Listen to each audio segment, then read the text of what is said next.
Say hello. Hi guys. Okay, well, that's enough of that.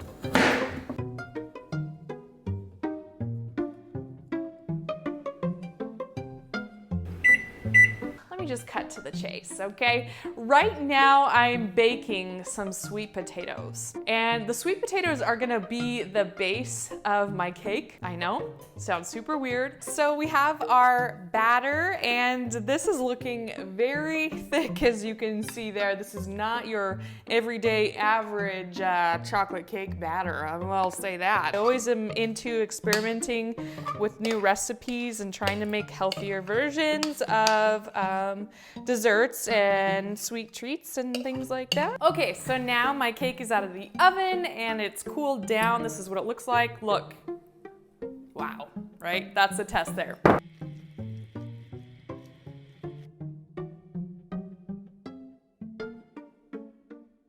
So I wanted to make a video today about how to start a YouTube channel from scratch. Now this is kind of for the people who maybe haven't even started a YouTube channel. Of course, people who have started a YouTube channel are getting going or maybe need that inspiration to start another one. But right now I'm thinking about the people who just want to take that leap, but they just can't do it or they haven't yet. I've talked to several people who have reached out to me, you know, friends that I've worked with in the past at my other job, or just, you know, close friends and family. They have this passion, they have this niche that they really have been thinking about making a YouTube channel about, but they just can't make the leap. They're too afraid of what people will think of them on camera, or they feel that they're not prepared yet. They don't know what to make their videos about. So a little bit about me, and I'm not gonna go way into it, but I can talk about it later and in another video.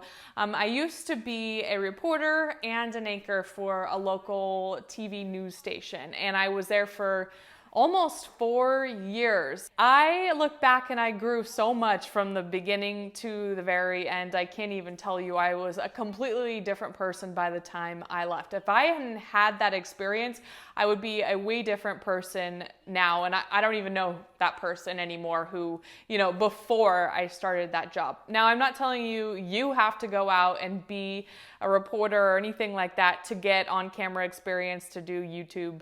That is not at all. And actually I had another video planned to make today, but I just I couldn't get it going for some reason. And so I was thinking about videos that I can make that really were on my mind right now, and I just wanted to be completely genuine. What I was thinking about with my past job as a reporter is it trained me to instantly turn into someone else basically on camera. And as much as I tried not to, it just did happen.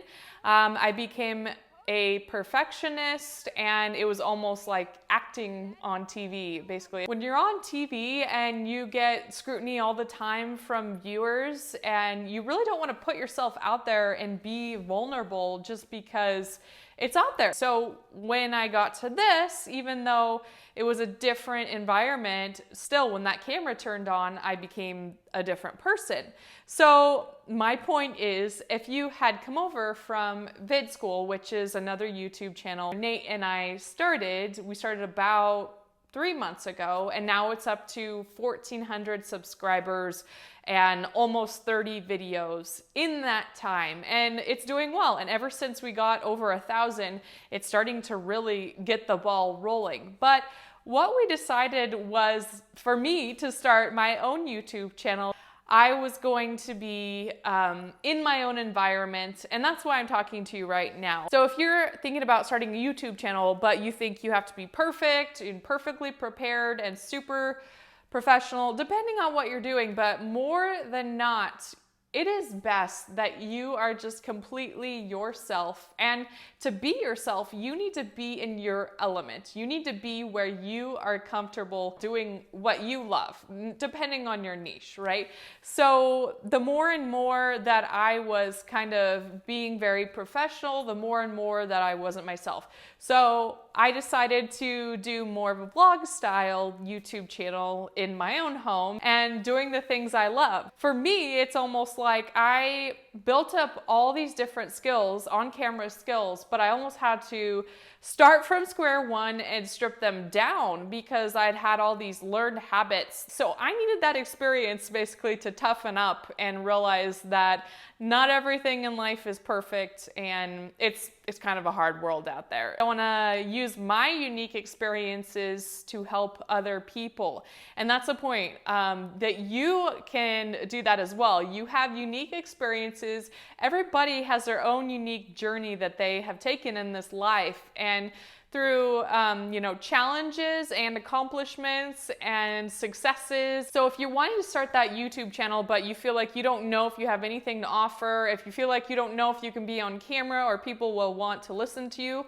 I'm telling you, you do have something to offer. If you have the passion to start a YouTube channel, then I promise you, you do have something to offer. And if you are completely genuine and yourself, people will be able to tell. That is the most important thing.